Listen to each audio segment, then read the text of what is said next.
Magina Tamarandasya Gananjana Salakaya Chakshmalatamina Tasmai Shri Gurave Namaha Shri Chaitanya Manobishtam Stapatamina Bhutale Swayam Rupa Kadamayam Dadanti Swambadantikam Bandeham Shri Guru Shri Yatapadakamalam Shri Guru Vaishnavam Cha Shri Rupam Sagrajatam Sahagana Raghunatam Vitam Tam Shijivam Sadvaitam Sadhutam Parijana Saitam Krishna Chaitanya Devam Shri Radha Krishna Padam Sahagana Lalita Shri Vishavitam Cha He Krishna Karana Sindhu Dinabandhu Jagatpade Gopisha Gopikanta Radhakanta Namostate Tapta Kancha Gaurange Radhe Brindavaneshwari Vrishabhana Sutadevi Pranamani Hari Priya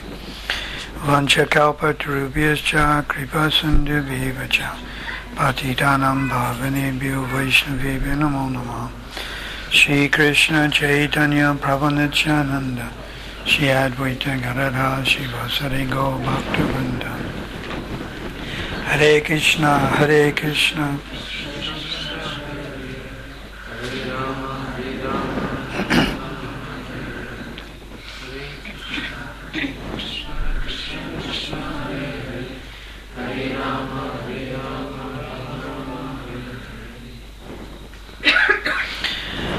Namastristhamanamapi sachi putramatra surupam rupam dachagrajam horiparam matoram gostavatam radha kundam giriva aho radhika madhavaya samprapto yasha pratita kripaya shri guru tanatosmi Gaurave Gaurachandraya Radhikaya Tadaya Krishnaya Krishna Bhaktaya Tad Bhaktaya Namo Namah Vairagya Niji Bhakti Yoga Sikshatameka Purusha Parana Shri Krishna Chaitanya Sariradhari Kripamburi Astamaham Prapadye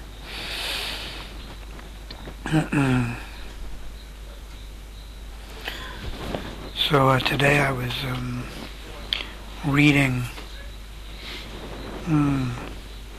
something a little esoterical, but still I'll speak about it. Extremely esoterical, actually. The previous acharyas were explaining about the concept of different types of service. So I can try to simplify it. We engage in devotional service. But when service is needed or required, then it's more appreciated. The best example I can give is, this is all in relation to service and separation, is if I'm not thirsty and you bring me a cup of water, then that's service. But it's not particularly appreciated by me in one sense.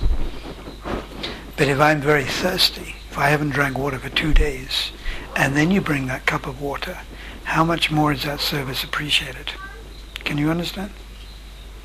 So the previous acharyas are making the point that service rendered to Sri Chaitanya Mahaprabhu, specifically Sri Chaitanya Mahaprabhu Radharani, specifically Gadadhar Pandit, in a mood of separation, when they're feeling the pangs of separation, is so much more appreciated by them. And we get a much better result from that service. Not that we're looking for a good result. Just like, again, I'll give you the example. I'm not thirsty, and you bring me some water. Like they bring me water. So, yeah, it's appreciated. It's service. But, let's say I haven't drank water for 3 days, and you bring me the water. Now, how much will I appreciate that person for that small gesture of just bringing that 1 cup of water? it'll be, for that small gesture of just bringing that 1 cup of water, I'll appreciate it so much.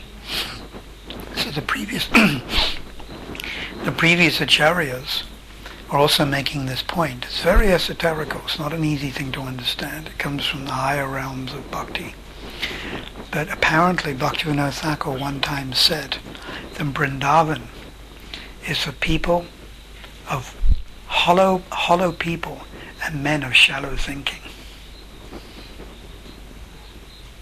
This is Bhaktivinoda Thakur saying Vrindavan, Braj, is for people of hollow thinking, hollow people of shallow thinking.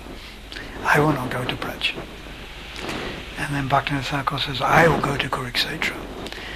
Bhaktivinoda Thakur said this after having travelled all over India, and visiting all the holy places. He said, I will go to Kurukshetra, and there I will build a bhajan kutia on the side of Brahmakund. And there I will do my bhajan.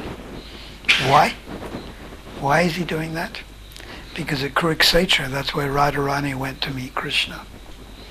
Do you understand? Radharani went to meet Krishna. And she saw him, but she couldn't get to him. There wasn't any... They met, but they didn't meet. Because Krishna was there. It was a time of an eclipse.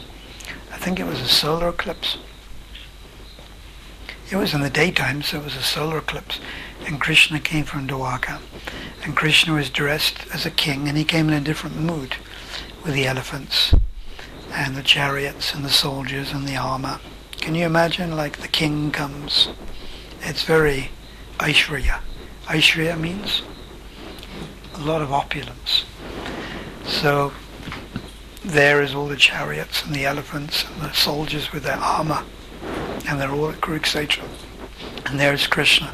He's not dressed as a cowherd boy. He's dressed as a prince. He's the king. He's actually the prince in Dwarka. He's the prince. Ugrasena is the king. And the gopis are there, simple cowherd girls. The cowherd boy is Mother Yasoda. They're dressed as very simple forest people, and they're also there. And they see Krishna, and they want to relate to him, and they want to bring him back to Vrindavan, but they can't, because it's a different mood. So the previous acharyas are given the example of Radharani meeting Krishna in Kurukshetra. It is like in a game of football. You take the ball, to one inch from the goalpost, and then it goes back. Can you imagine? 1 inch to the goalpost. It's just 1 inch from the goalpost. Rugby or cricket, whatever it is. Cricket, they don't have a goalpost. Rugby or football, it's 1 inch from the goalpost, and then the ball goes back. You're almost there. This is how they described it. Radharani's almost with Krishna. But she's not with him. So she's feeling great separation. So the acharyas, Bhaktivinoda Thakur, they're writing service to Radharani at that particular moment in time is so much more appreciated than ordinary service. Now, why I'm talking about this is because I was thinking about how Mukundra is serving Shuddha. So the same thought came to me. You can serve a Vaishnava, but when you serve the Vaishnava right at when you really need service, then that service is so much more appreciated. And I was thinking how it's really true with how Mukundra is serving and Lalita is serving Shuddha. Because this is when he really needs service. He needs something to drink, he needs something to eat, his back is itching or something. So this is when he really needs the service. So whatever service is offered at this stage, it's multiplied. It's the remuneration you get for it is multiplied. And the acharyas have said the same thing. I was connecting the two up when I was reading this morning. So they explain also Gadadhar Pandit. He's feeling complete separation from Radharani, from Mahaprabhu in Puri. And he's also feeling that separation. So it's like when someone is sick or when someone is ill, then your service to them is more appreciated, it's more effective. It has more lasting effect. So that's why actually service and separation in our Siddhanta is superior. We actually try to serve the Lord in separation, and it's considered superior. Because that's when they really need service. So Bhaktivinoda Thakur was saying, Vrindavan? No. I won't even go to Vrindavan. No, just let me build a bhajan kutir at Brahmakund on the banks of Kurukshetra. And there let me do my bhajan. That is the place to do it. Quite an amazing thing to hear about. Of course, this is extremely esoterical. Not so many people will understand this. But our Vaishnava philosophy is so deep. It's so wonderful. And everything is contained within the holy name. Simply as you continue chanting, then facets of the holy name start to reveal themselves.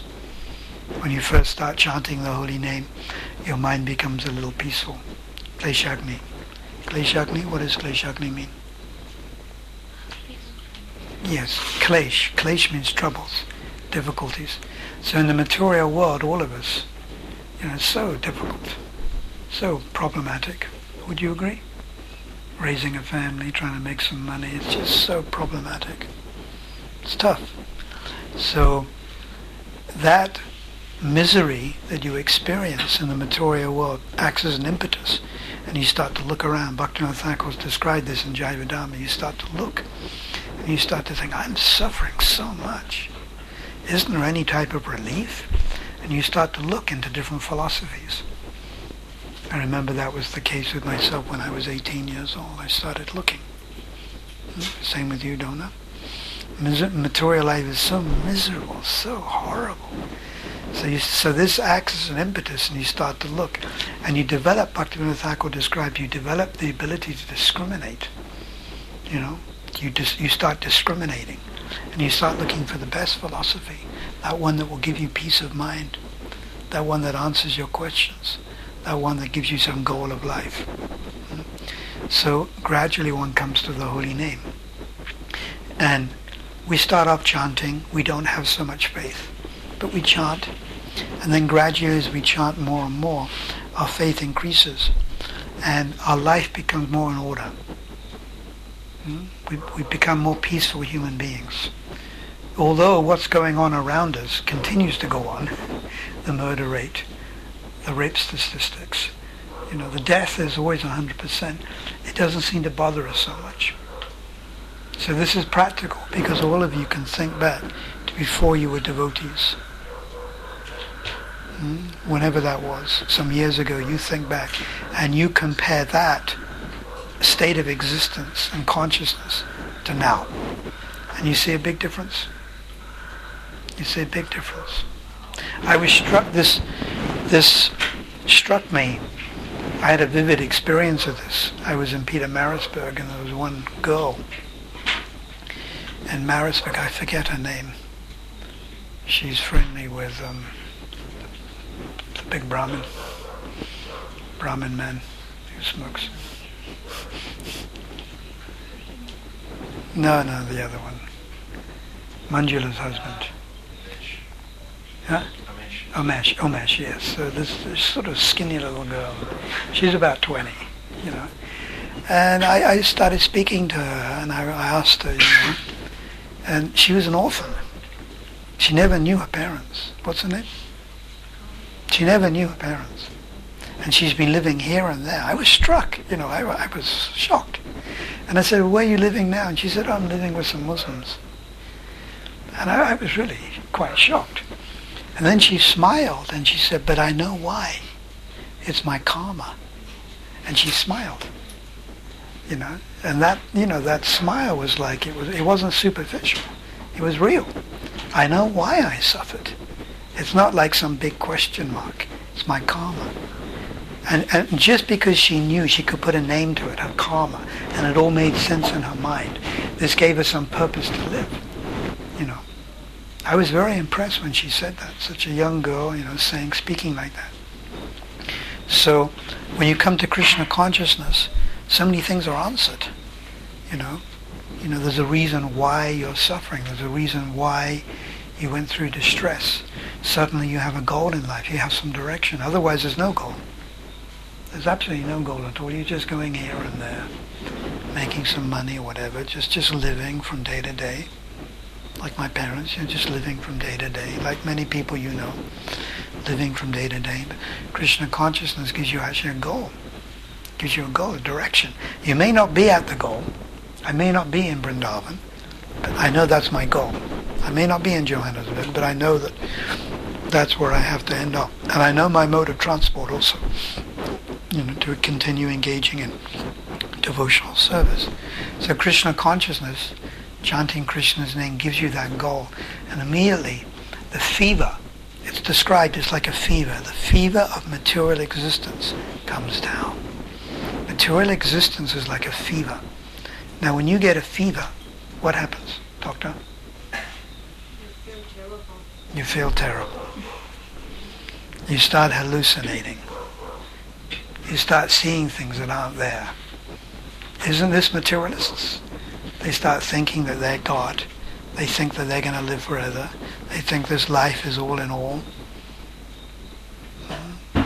They start hallucinating and they start thinking, things which aren't true. And they feel terrible. So you bring the fever down, in the material world, you bring the fever down with medicine and stuff. So what is that medicine? The holy name. The holy name brings the fever down. And then you begin to be a bit more peaceful, and you start seeing things a bit more rationally. You start to see yourself and why things are happening to you. So then as you continue chanting the holy name, so the first stage of chanting Krishna's name is relief. And we can all experience that, some relief. It's sort of like you have a sack, and the sack is full of bricks, and it weighs 25 kilos, and it's on your shoulder. And you move it from the right shoulder to the left shoulder, and you get 1 second relief. And then you move it to your neck, and then you move it to your head, and then you move it to... But coming to Krishna consciousness is like dumping that sack. So the first step in spiritual life is relief. We get relief from material existence. And then, gradually your faith in the holy name increases. And you start to enjoy chanting Krishna's name. It becomes part of you, becomes part of your existence. Just like a lot of you.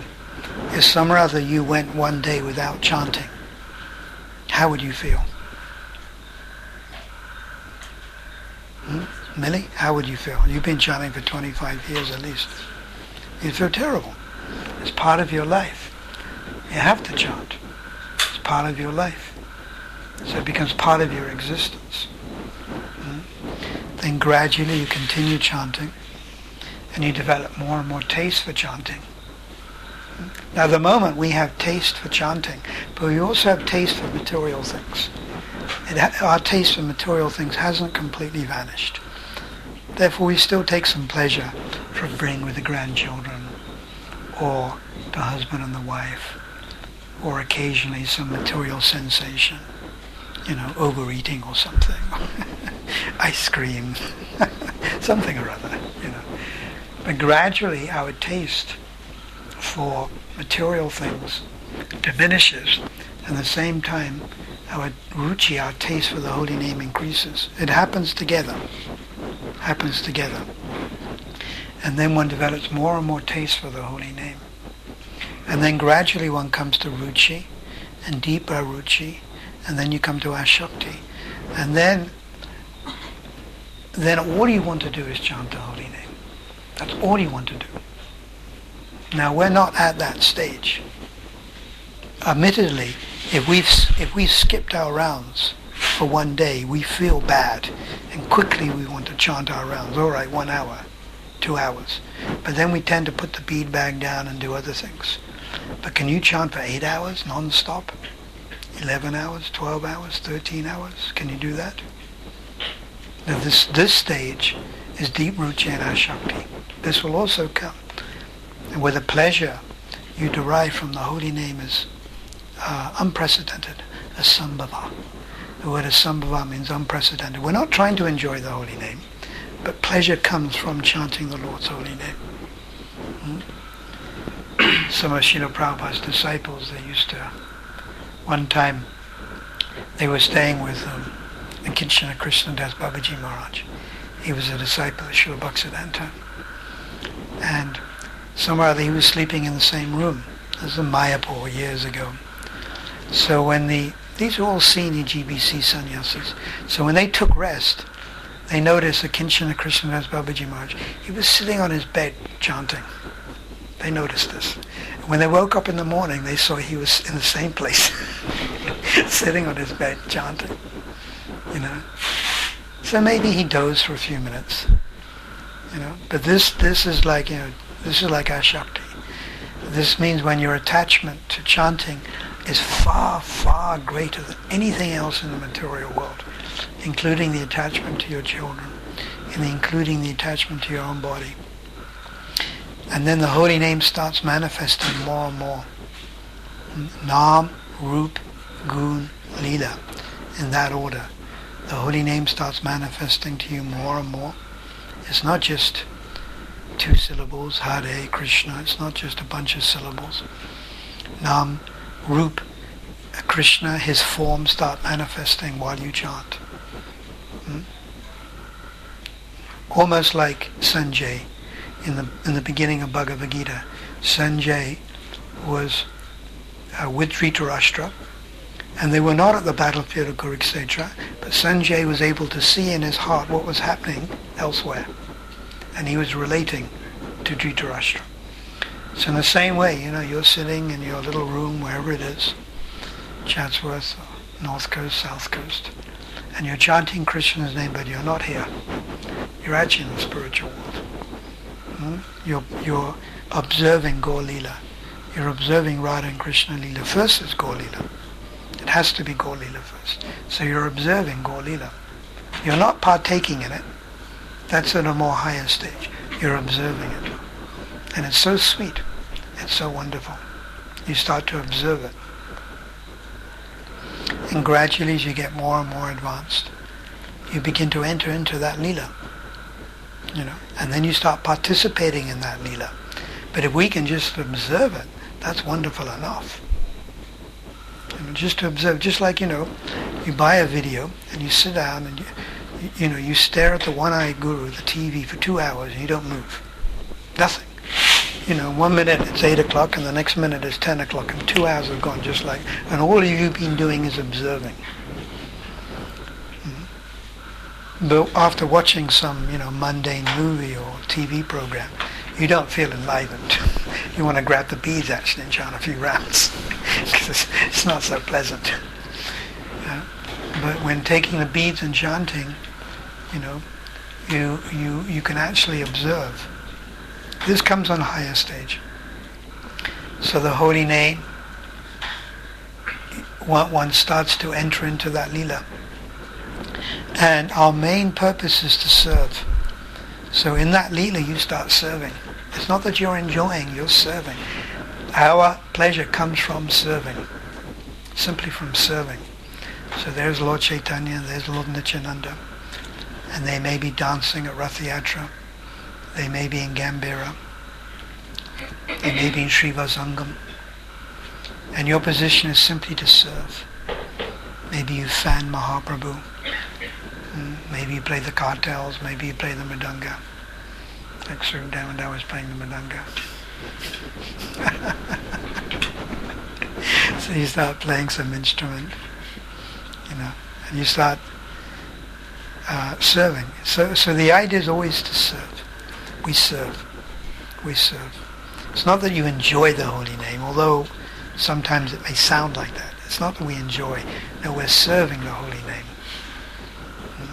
So especially when Mahaprabhu is in separation, then you chant the holy name for his pleasure. Especially when Gadadhar Pandit is in separation, or when Nityananda is in separation. One chants the holy name for their benefit, for their pleasure. So the holy name, everything is contained within the holy name. That really is all there is to it. Nam Sankirtan Kalu Parama Upaya. That in this Kali Yuga, the most feasible method for God realization is only the holy name. In the Chaitanya Charitamrita it is said the only religious principle for this age is the holy name. So all of you have the holy name. You possess it. You possess it. But when you're chanting the holy name, perhaps you're not in Gaulila. Perhaps you're not, in Vrindavan. But you be patient. And that mango, the holy name is like the mango. It will gradually become ripened. And it becomes soft. So the holy name will become sweeter. Rupa Goswami gives that example in Nectar of Instruction, that if you're diseased and you have jaundice, and I give you something sweet, like rasgulla, then what does it taste like? It tastes bitter. It's not bitter. It's categorically not bitter. You could say, well, it's a subjective experience, but actually it's categorically rasgullas are sweet. So it's your disease condition.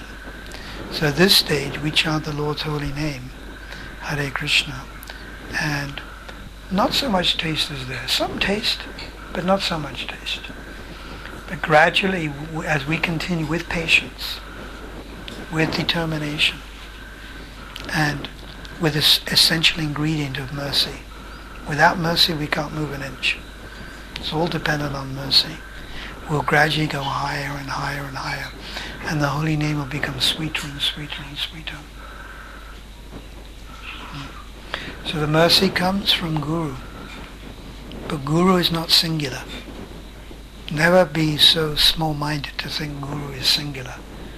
So many people act as gurus in our life, just like now Shruta. He's leaving his body. So he's teaching us how to do it. He's not lamenting. He's not weeping. He's not going all sentimental. I've seen other people break down and start sobbing and stuff. He's far from that. So in that way he's teaching us by example. So many people will act as gurus in your life. You have your own particular Diksha Guru who gave you initiation. But don't limit it to that. There are so many other wonderful Vaishnavas who give you advice. So they're also to be acknowledged, also to be respected. In the Bhagavatam, in the 11th canto, there are, even the tree is described as our guru. What can we learn from the tree? Tolerance. The fish is our guru.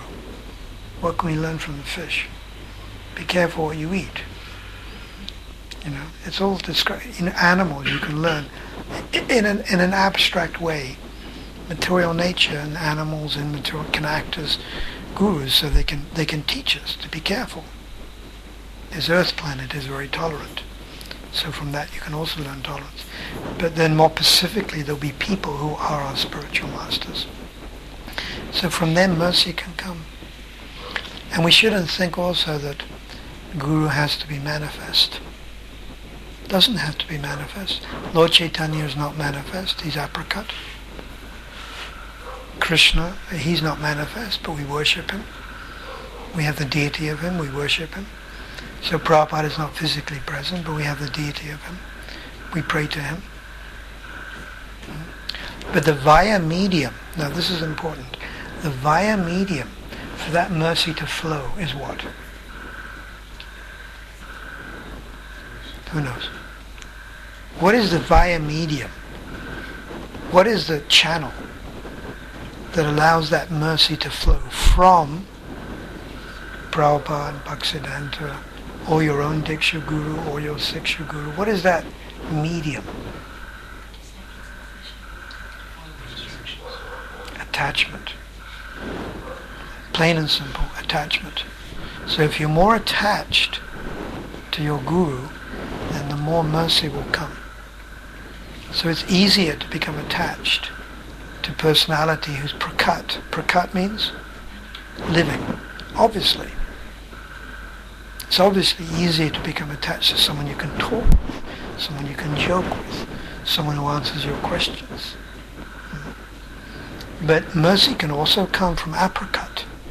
Rupa Goswami, Prabhupada said, you read Nectar Devotion, then you're associating with Rupa Goswami. And if you follow the instructions of nectar devotion, then you're serving his lotus feet. Prabhupada has written that in the nectar devotion. So, but it's easier to become attached to someone who's prakat. And prakat means someone who's in front of you, someone who's manifest. You see? So anyhow, it's the attachment which creates the medium by which the mercy flows. It's attachment. So we really want to develop attachment to Siksha Guru, Diksha Guru, senior Vaishnavas. And then based on the depth and the intensity of that attachment, mercy proportionally comes.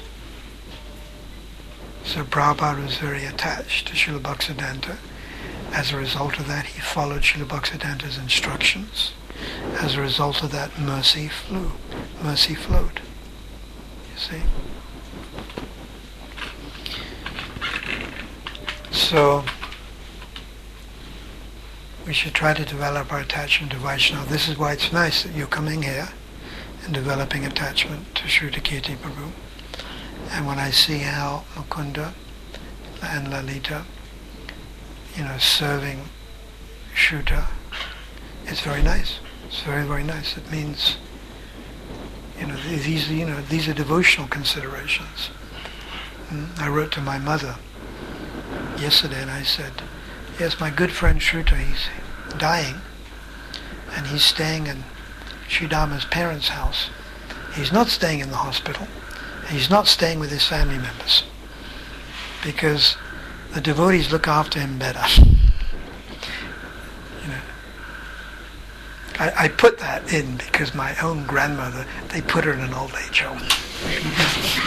They put her in an old age home, so they weren't prepared to serve her. So they may ask, why isn't Shruta in hospital? Because he's getting much better service from the Vaishnavas, So this is, it's very nice. It's like an exchange of love and affection. Someone is leaving their body and you're serving them. It's an exchange of love and affection. So I can see how, with Mukunda and Lalita, it's awakening their dormant affection. In Nectar Instruction, text number 4, Tadati Priyagrinati, Guyam Prakriti Achati, Sadvitam Prati Lakshanam. There are 6 types of loving exchanges. Did you know that? Text number 4. 6 types of loving exchanges. Pankte bhajayate chevam. Dadati priyagrinati. Giving in charity, accepting gifts in charity. Guyam prakriti achati, revealing your mind, inquiring confidentially, and giving gifts and accepting gifts. Sadviti priti lakshanam. Priti means love. These are the 6 characteristics of love. And Prabhupada writes that if you develop any one of these 6, your dormant love for God can be awoken. So in this case, Mukunda, Lalita, they're serving Vaishnav. They're serving Vaishnav Seva. So this is awakening their love for Krishna. It's not just chanting the holy name that awakens. Vasudeva Kataruchi. By service to Vaishnav, Kataruchi, your taste for the holy name increases. And when the residents of Kulina Gram ask Lord Chaitanya, what is their job? What should they do in life? They asked for some special instruction. Mahaprabhu said, Harinam, Vaishnav Seva. So this is Vaishnav Seva. But it's not just any Vaishnav Seva. It's like, you bring me some water. I don't really need it. But if I'm very thirsty, that's when I really need it. So that's when it counts. So this is Vaishnav Seva at a very important time, at the end of one's life. This is when you really need service. You understand? So Lord Chaitanya has arranged this. Shruta is here, and he's been taken care of by his family. It's very nice. He's been here for 4 months. It's not a small thing. Sridham told me that Mukunda sleeps in the room, and 3 times yesterday night Mukunda had to get up and rub Shrita's chest, so he doesn't even sleep properly. This is really wonderful service. So this you get good results, because this is service when it's really needed. You understand? Getting back to that original point, this is service when it's really needed.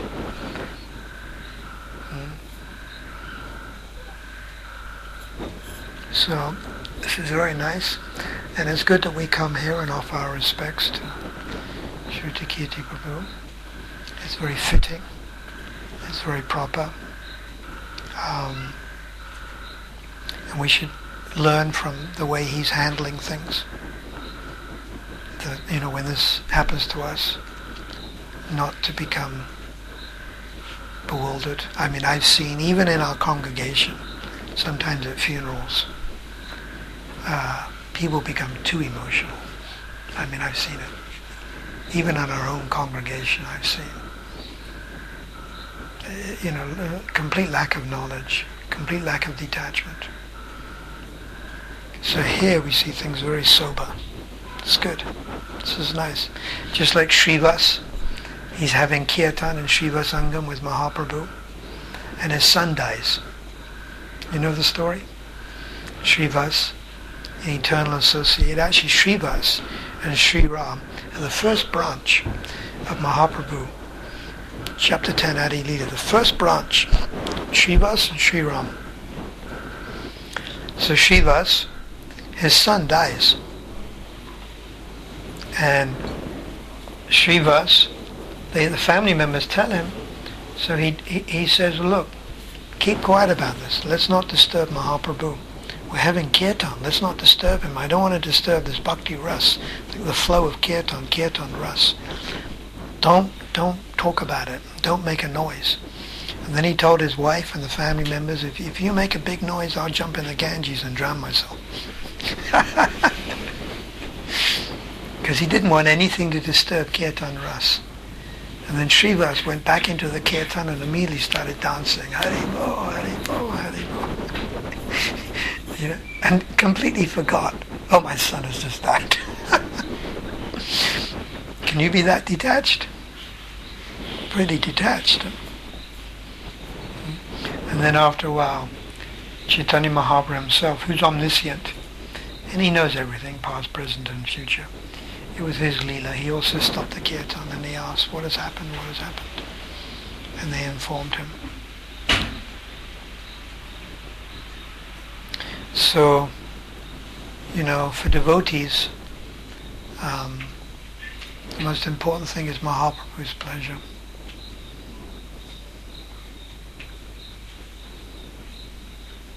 We can always connect, very deeper aspects of bhakti to what's going on. This was Prabhupada's wonderful ability, that he could just present it according to time, place and circumstance, and he knew what to say at the right time. Although Prabhupada himself was on a very deep level, he presented it so that it would catch our intelligence. So we always have to learn how to do this. Prabhupada was a past master at this, very expert at doing this. Srila Prabhupada ki jai, Srila Shruti Kirti Prabhu ki jai, Go Premanandi. So, anyone like to ask any questions or add anything?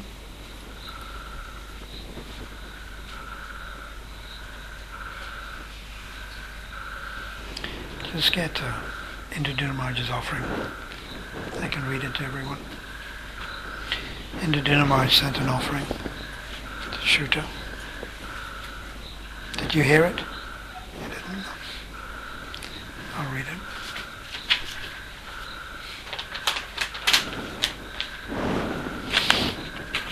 Where is Indraduna Maharaj now? Where? Vrindavan. Then he's going to Kazakhstan for Govardhan Puja, and then back again. So he's in India. Dear Shruta Kirti Prabhu, please accept my humble obeisances. All glories to Srila Prabhupada. I have been informed that you're about to leave this world, so I'm writing to pay you my last respects. I tried to call, but it was difficult to get through from India, where I am at the present moment. The devotees have informed me that your consciousness is very clear and good. I am very proud of you, that despite the obvious difficulties with your deteriorating health, you are remaining fixed in Krishna consciousness. No doubt, the prospect of leaving the body is daunting, especially for a serious devotee who's taken shelter of Guru and Gauranga. The spiritual strength that you are manifesting at this time gives me great hope that I will also be able to face death fearlessly. Thank you for being my teacher in this regard. As I was explaining, Shruta is sort of like our guru. He's teaching us how to leave the body. I'll miss you, Shruta. We had the good fortune to serve together in those formative years of the Durban Temple. Such service makes for a strong bond of comradeship. Such friendships are relishable, and even time and distance cannot affect them. But when such a friend passes away, the pain is very deep. You'll be the fortunate one, for you are going to Krishna, and I'll be the loser, because I'll be left behind in the miserable material existence without your association. I was happy that we could spend a few hours together during my last visit to Durban, when Maharaj came last. When was that? January. He went to visit Shruta. Shruta was staying at his auntie's house, was it? I think in hospital. Oh, in hospital. So I was happy to spend a few hours together during my last visit to Durban. You may remember that I came to see you in the hospital. I was shocked by your physical appearance, but impressed by your detachment from your physical suffering. Now I'm amazed by your Krishna consciousness in the face of death. But it is only the death of the body. In reality, death is a small thing, as we have nothing to do with these worthless bodies. For devotees, these bodies are only remnants of our past conditioning. It's a nice point. Just remnants of past conditioning. We hanker for our spiritual bodies, for service to the divine couple Shri Shri Radha Radhanath, and we happily shed our past conditioning by letting go of these bodies. It is said actually the devotee looks forward to death. For the service you have rendered Lord Chaitanya's Sankirtan movement, I have no doubt that you will attain that spiritual body that is the real you. This is the great mercy of Lord Chaitanya Mahaprabhu. He so much appreciates even the slightest effort we make to assist him in his preaching, or to speak of years of dedicated service as you have done. We won't see each other again in this lifetime, Shruta, but I will remember you often, and I will look forward to your association again in the spiritual sky. I sometimes wonder if we'll recognize each other there. I seem to think we will. It will be my great pleasure to see you serving our beloved Krishna in the spiritual sky. Don't waste any more time here. Go to Krishna. Your servant Indraduma Swami. It's very nice. So when we read this to Shruta recorded a reply, which Sridham will send off. And he said, what did he say? He's a good Maharaj. That Maharaj, he's a good Maharaj. And then he said, he has his own style. I think everyone knows Indraduma Maharaj. He has his own style. And he said, right from the beginning we hit it off. Right from the beginning we hit it off. Shruta was saying. It's very nice. So we shouldn't, lament. Shruta is in the hands of Mahaprabhu. There's absolutely no question. And Indraduma Maharaj is confirming it as my own personal realization. He's in the hands of Sri Chaitanya Mahaprabhu. And he'll take birth again in Gaur Leela. And he'll continue serving Gauranga.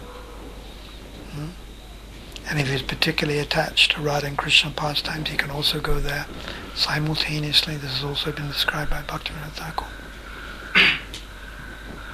Mahaprabhu's pastimes are going on right now, somewhere in the creation.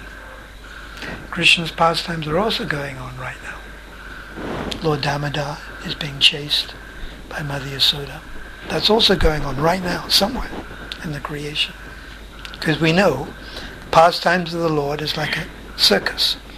The circus comes to Velam, spends a while, and then goes to Tongat, and then goes to Stanger, and then comes to Durban, and then goes to Maritzburg. The circus is always going on. So Krishna's pastimes are always going on. Mahaprabhu's pastimes are also going on.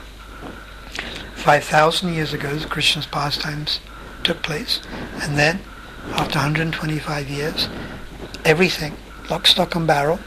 When I say lock, stock and barrel, Vrindavan itself, Govardhan, Radhakund, all the people, they all took birth again in some other universe.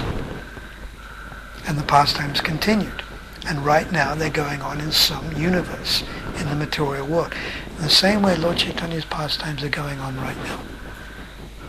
Now, where you go depends on your temperament, depends on your proclivity. If during the practice of sadhana bhakti you're more attached to the pastimes of Radha and Krishna, that is where you will go when you've attained perfection. But if in the practice of sadhana bhakti you're more attached to Gaur Lila, then that is where you go. But Bhaktivinoda Thakur has also said you can also go to both places simultaneously. So those who are more attached to Radha and Krishna pastimes is the Madhurya aspect that they like. Madhurya means sweetness. And those who are more attached to Mahaprabhu is Audurya. Audurya means mercy. So I asked Shruta, I said, who are you thinking about? I'm always trying to find out. I'm quite nosy. He said, Mayapur. Anyhow, whichever way it works out, Lord Chaitanya is looking after him.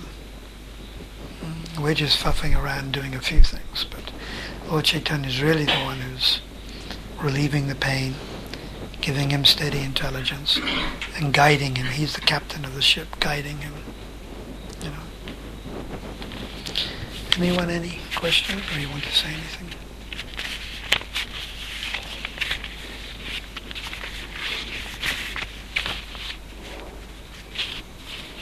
Think of your own problems. And we do have our own problems, and we do think about them. And then you think of Shruta, your problems become